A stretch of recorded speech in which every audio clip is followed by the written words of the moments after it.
अब हम लेने वाले हैं भारत महिमा पहली पद्यांश। उसका भावार्थ। हिमालय के आंगन में रुको ओके हिमालय के आंगन में उसे किरणों का दे उपहार, उषा ने हंस अभिनंदन किया और पहनाया हीरखार। मतलब क्या, हिमालय के आंगन, हमारा भारत देश है ना, वह हिमालय के आंगन के समान है। उषा हमें किरणों का उपहार, भारत देश को किरणों का उपहार दे रही है और हंसकर भारत देश का अभिनंदन कर रही है। और हमें मालूम है, जब ओस की बूंदे पत्तों मतलब जो हम मराठी में कह सकते हैं पान, पत्तियां, झाड़ की पत्तियां, वैसे जब ओस की बूंदे उस पत्तियों पर पड़ती है और उस पत्तियों पर जब सूर्य की किरणें पड़ती है, तब ऐसा लगता है कि उषा ने मानो भारत देश को हीरो का हार पहनाया है।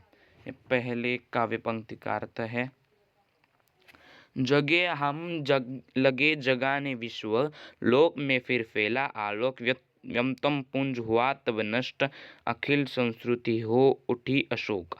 मतलब क्या, पहले हमें ज्ञान का प्रचार हुआ, फिर हम लगे सारे विश्व को जगाने। मतलब क्या, सारे विश्व को हम ज्ञान का प्रचार प्रसार करने के लिए लगे जगाने। लोक में फेरा फिर आलोक। मतलब क्या, लोक में एक प्रकाश रूपी किरण, ज्ञानी किरण, प्रकाश रूपी ज्ञानी किरण फैलती गई। व्योम मतलब क्या, आकाश। तम व्योमतम पुंज मतलब बुराई का अज्ञानी रूपी बुराई का जो हम कह सकते हैं बुराई होती है ना, वो मतलब अज्ञान रूपी बुराई हुई ज्ञान रूपी किरण से नष्ट, अखिल संस्कृति हुई उठी अशोक। मतलब क्या, सारी संस्कृति अब ज्ञान रूपी अंधकार, अज्ञानी रूपी अंधकार से मुक्त हो गए है। यह है दूसरे पंक्त का भावार्थ। तीसरे पंक्त का भावार्थ, हमें मालूम है कि वीणा पानी की देवी मतलब सरस्वती। तो इस कविता काव्य पंक्ति में क्या है, विमल वाणी ने वीणा ली को कमल कोमल कर सप्रीत, सप्त स्वर सप्त सिंधु में उठे, छेड़ा तब मधुर साम संगीत। मतलब क्या कि जब वीणा पानी मतलब वीणा की देवती सरस्वती ने जब सितार उठाया, वीणा उठाई, तब क्या हुआ कि उसके मधुर जो संगीत थे, उससे सप्त स्वर में सप्त सिंधु उठ गए और उससे जो सामवेद है ना, उसकी निर्मिति हुई, ऐसा हम कह सकते हैं। अब उसके बाद चौथे वाली की, विजय केवल लोहे की नहीं, धर्म की रही धरा पर धूम, भिक्षु होकर रहते सम्राट, दया दिखलाते घर घर घूम। मतलब हमें मालूम है बौद्धम जो सम्राट होते हैं ना, गौतम बुद्ध जैसे सम्राट, उसके बारे में याद दिया गया है। विजय केवल लोहे की नहीं, मतलब हम सिर्फ अस्त्र शस्त्र से नहीं जीते, हम धर्म से भी जीते हैं, धर्म से भी हम विजय हुए हैं। और भिक्षु मतलब क्या, संदेश देने वाला आदमी। सम्राट मतलब हमें मालूम है जो राजाए रहते हैं वह। गौतम बुद्ध जैसे सम्राट भिक्षु होकर मतलब संदेश देने वाले होकर धर्म का प्रचार, घर घर घूम वह धर्म का प्रचार करते हैं और दया भी सबको दिखलाते हैं। उसके बाद यवन को दिया दया का दान, चीन को मिली धर्म की दृष्टि, मिला था स्वर्ण भूमि को रत्नशील की सिंहल को भी सृष्टि। हमको मालूम है कि गौतम बुद्ध के सम्राट अशोक के जो दो पुत्र और एक पुत्री और एक पुत्र है महेंद्र, और पुत्री का और कुछ तो नाम है, हाँ, संघमित्रा। उन दोनों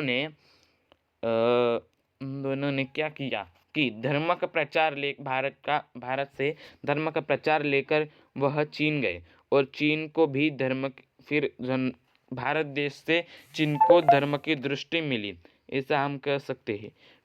फिर अब हमें मालूम है कि मिला था स्वर्ण भूमि को रत्न, मतलब क्या कि हमारी भूमि है उसको रत्न मिला। रत्न मतलब क्या, धर्म जैसा रत्न।